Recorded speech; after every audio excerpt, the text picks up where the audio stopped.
Iran धधक रहा है, शहर के शहर जलाए जा रहे हैं, कट्टरपंथियों से तंग आकर मुसलमान ही मस्जिदों को फूंक रहे हैं। खामनेई की विदाई के लिए ईरान के लोग बगावत पर आतुर हैं। अब सवाल उठता है कि क्या खामनेई की विदाई भारत के लिए ठीक है? क्या ये भारत के हित को साधने वाला है या फिर खामनेई का गिरना दिल्ली के लिए कतई अच्छी खबर नहीं है? इतिहास गवाह है कि एक उदारवादी ईरान राजतंत्र के दौरान पाकिस्तान का सगा था, जबकि एक कट्टरपंथी आयतुल्लाह खामेनेई भारत के लिए अच्छा और एक सुरक्षा कवच की गारंटी है। 1979 में जब खामेनेई ने तेहरान की सत्ता संभाली तो दुनिया को लगा कि ये भारत के लिए बिल्कुल अच्छा नहीं, लेकिन पिछले 4 दशकों में हुआ इसका उलट। ईरान भारत का एक सच्चा दोस्त बनकर उभरा। अब सवाल उठता है कि ईरान की क्रांति की आग में खामेनेई जले तो क्या इसकी आंच से दिल्ली भी झुलसेगा? अगर ईरान के सर्वोच्च नेता अयातुल्लाह अली खामेनेई सत्ता से जाते हैं तो क्या ये भारत के लिए अच्छा होगा? खामेनेई पिछले 3 दशकों से ईरान की सत्ता के केंद्र में। उनकी मौजूदगी ने तमाम मतभेदों के बावजूद ईरान में एक सत्ता संतुलन बनाए रखा है। अगर उनका जाना अचानक होता है तो ईरान में सत्ता संघर्ष, गृह अस्थिरता या कट्टर गुटों के बीच टकराव की स्थिति बन सकती है। भारत के लिए ईरान की स्थिरता बेहद जरूरी है, चाहे वो ऊर्जा सुरक्षा हो, व्यापार हो या प्रवासी भारतीयों की सुरक्षा का मामला। खामेनेई के जाने से तीनों पर असर पड़ना तय।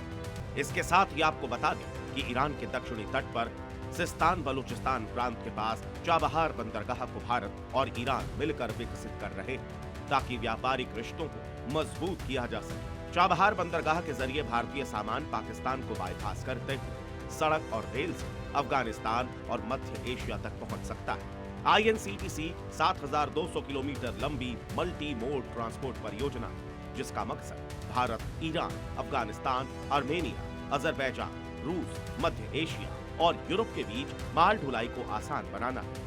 13 मई 2024 को भारत ने इस बंदरगाह के संचालन के लिए 10 साल का कॉन्ट्रैक्ट किया, जिससे उसे मध्य एशिया के देशों के साथ व्यापार बढ़ाने में मदद मिलेगी। चाबहार भारत के लिए सिर्फ एक बंदरगाह नहीं, बल्कि अफगानिस्तान और मध्य एशिया तक पहुंच का रणनीतिक रास्ता है, जो पाकिस्तान को बाईपास करता है।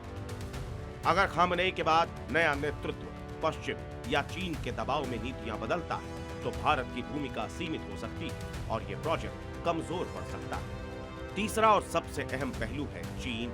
ईरान पहले ही चीन के साथ 25 साल का दीर्घकालिक समझौता कर चुका है। अगर ईरान में सत्ता कमजोर होती है तो चीन उस खाली जगह को निवेश, इंफ्रास्ट्रक्चर और सुरक्षा सहयोग के जरिए भरने की पूरी कोशिश करेगा। ये भारत के लिए रणनीतिक तौर पर नुकसानदायक होगा, खासकर हिंद महासागर और मध्य एशिया के संदर्भ में। चौथा पहलू है क्षेत्रीय शांति संतुलन। भारत, ईरान, इजराइल और सऊदी अरब तीनों के साथ संतुलित रिश्ते रखता है। ईरान में बड़ा राजनीतिक बदलाव इस संतुलन को बिगाड़ सकता है, जिससे भारत की स्ट्रेटेजिक ऑटोनॉमी पर दबाव बढ़ेगा। यही वजह है कि जानकार बता रहे हैं कि खामेनेई का जाना भारत के लिए फिलहाल अच्छा नहीं, बल्कि जोखिम भरा हो सकता है।